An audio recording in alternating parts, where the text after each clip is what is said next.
Welcome to New York Luxury Bridal Fashion Week. Countdown to the Collections 2024. I'm really excited to be speaking to husband and wife team Sohail and Naha, that's how you say it, right? Mystery of ENAURA Bridal, who are known for their intricate layers of beading and beautiful embroideries. How are you today? Good. Good. How are you? We are 2 weeks out from bridal market, so it's basically like Hell's Week, like finals week to bridal Right. market. So, A yeah, lot to get done. yeah, we're doing 17 looks this season. Oh, okay. They're all in the works right now. I don't have one dress made, but every part is being done. So It takes a village. yeah. There's a lot going on behind the scenes. Wow. So you have it all laid out. Yeah. And Puzzle you're pieces now. split. Patterns are done, beading's done. Yeah. Fabrics are being stitched up. Now it's just basically fittings, and we're doing a photo shoot next week. Mhm. So, yeah, and it's bridal market. That's so exciting. So let's Yeah. start just a few questions about you guys. Tell us a little bit of the story behind ENAURA. Sure. So in Nora, essentially, we're known for our beadwork. And just to know more about beadwork, if you go back, it goes back way generations before, where it started in Persia, actually. And then Persia started conquering more countries, went more eastward, they conquered India, some parts of it. But that art stayed in India, where it kind of died off more west in the Persian countries. And my family, it's basically been involved in this for generations, essentially. They've been what? Involved with the beading for generations. Okay. And I would say, like, back in 2011, we wanted to bring beading to the American market, Indian beading. And we found that there were only luxury designers that actually did it, really, really high end. You couldn't really find it in the full market. So we wanted to test it out, and we launched Blossom Veils, which is just basically veils and accessories. And that had our signature beading. So you would have these cathedral veils with this beautiful beadwork. And nobody really had it at the market at that time. We had these beautiful beaded belts. And this was launched in 2011 and did really, really well.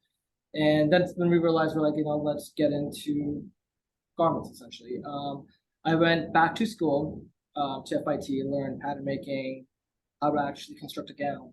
And then I actually also went back to India for 3 months and studied the different techniques of the beading. Because there's so many different things you could do with beading, but if you don't know how to do it, you can't really tell the artisans how to do a certain type of floral or a certain type of technique.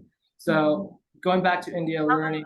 Can't tell them how to do it, or Well, like, if you have a vision, same thing as a pattern or a sketch, if you don't know how the patterns are done, you can't really explain it to your pattern maker. So think with beading, when I have a vision for a specific type of beadwork, I need to know how to explain it to the beader, or they'll just do it in their own way and they won't really get it right.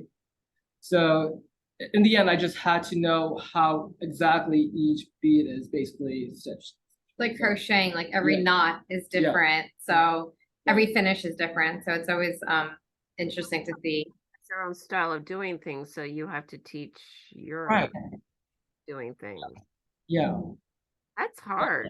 But Yeah, that's- I mean, I'm still learning more and more of the beadwork. I feel like the more variety you have with your beadwork and more themes you have, the more basically beading is endless. You could do anything with it. You can make it look like lace. You can make it look like French lace. You can make it look like you could do patterns like make it look like painting too. Essentially, if it's done, the threading is done right, it could look like a piece of art. Essentially, so. Yeah, this collection, we're actually working on more silk fabrics. So we have silk wool, satinback crepe, silk file, but I'm doing beading on top of these fabrics, so the techniques are different this year. Where it has to be more delicate and the fabric's a lot thicker, and we usually do beading on tulle, so they're more finer. So just that, this was a new learning curve, how to bead on heavier fabrics and silk without it even puckering. Sometimes when you beat on it, the fabric starts to pucker. Right. So having a really soft, clean finish. So this year, there's a lot of that beating on actual silk fabrics. So interesting. And so you're a team, and Neha, what do you do? What do you both do? You're the designer, obviously, no, Sohail? Yes. Yes. Yes. We like Well, to divide and well, conquer. I do ask her a lot of questions on how things come out. You know, she does have the final say on every look. She's the one actually who picks which gown goes in the collection. So she's definitely involved in the design Yeah, process. but every day yeah. process, we kind of divided just being husband and wife, just dividing roles, so it's not Yeah. overlapping too much. He's very India focused, where I'm very US focused, managing our team here while he's managing the team in India, managing our accounts here. So it's kind of Yeah. divided by territory in that way. Yeah. Definitely more operations based. That's kind of where I've fallen within the company, which I really love. I'm not a designer. So definitely the creative one.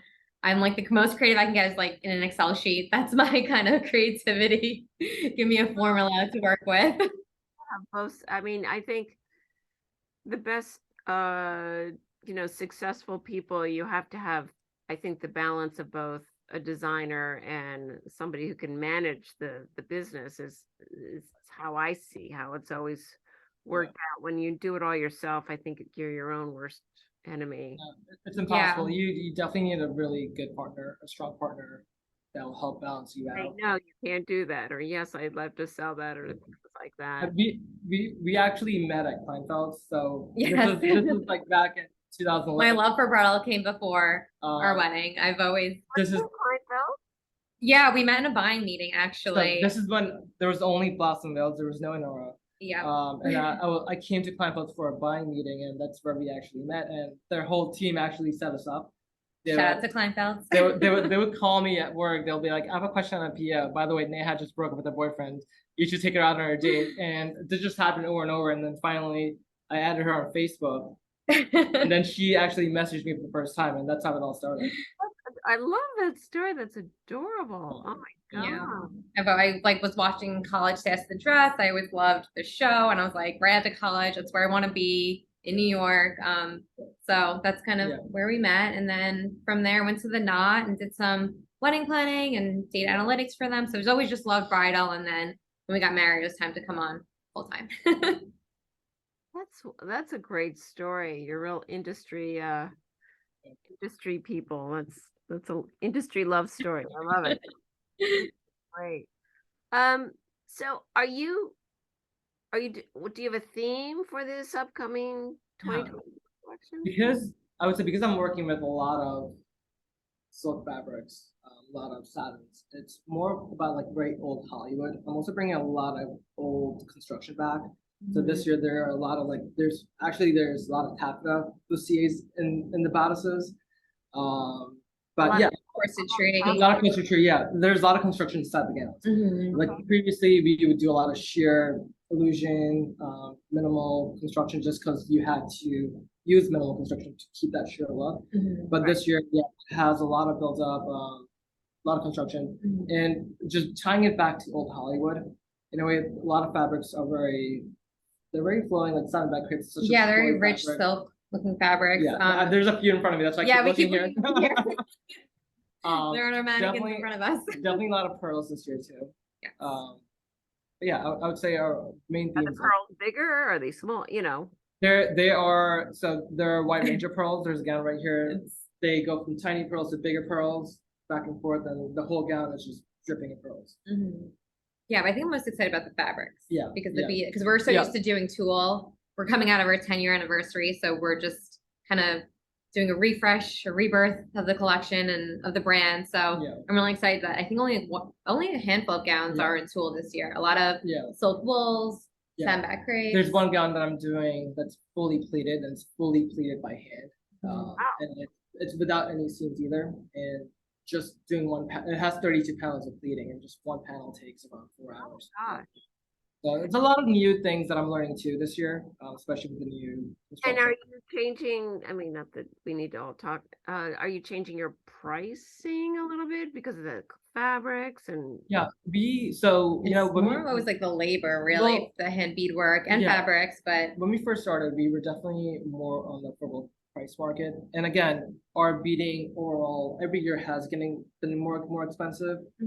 So even with the silk fabrics, it kind of balances out because I'm not doing too much beading, essentially. So even though I'm using all silks, the hand beading is less. So the price point will be almost around the same as Mhm. before. Good. Yeah. That's great. And do you have any tips for your brides out there? Yes, Yeah, we travel to a lot of trunk yeah. shows, so we're always in front of our brides and Yeah. helping them customize. Customization is a really big one for us. Yeah. So But yeah. yeah, but I feel like the first thing I would ask is like what kind of theme you're having for your wedding. It's really important to just build a whole look from your decor to your florals. And once you really get the vibe of what your wedding is, it's a good way to really pick the fabrics or pick the silhouette of your gown. So yeah, I usually when I go to trunk shows, I definitely talk to the bride for a little bit, just try to get a sense of what she's looking for at her wedding, and then I'll start recommending a few gowns that will go with it. But let's say if you're at going shopping, definitely trusting a consultant as well. I feel like consultants, they work with so many different brides, and sometimes they'll know the best what to choose for you as well. You could bring a whole Pinterest board of different dresses, but it might not necessarily be the best fit for you. Have an open mind. Is Yeah, basically for sure. at the end of the day. Yeah. Well, it was so delightful speaking to the two of you. I really enjoyed it, and thank you for joining me today. Of And course. I can't wait to see your new collection. 2 weeks. Two And, weeks. and you too, I'm sure. Yeah. And I'll see you soon at the plaza. Yeah, Yes. yeah. Looking forward Thank to it, you. Rachel. Thanks for All right, having us. Rachel. Thank Take you. care. Bye.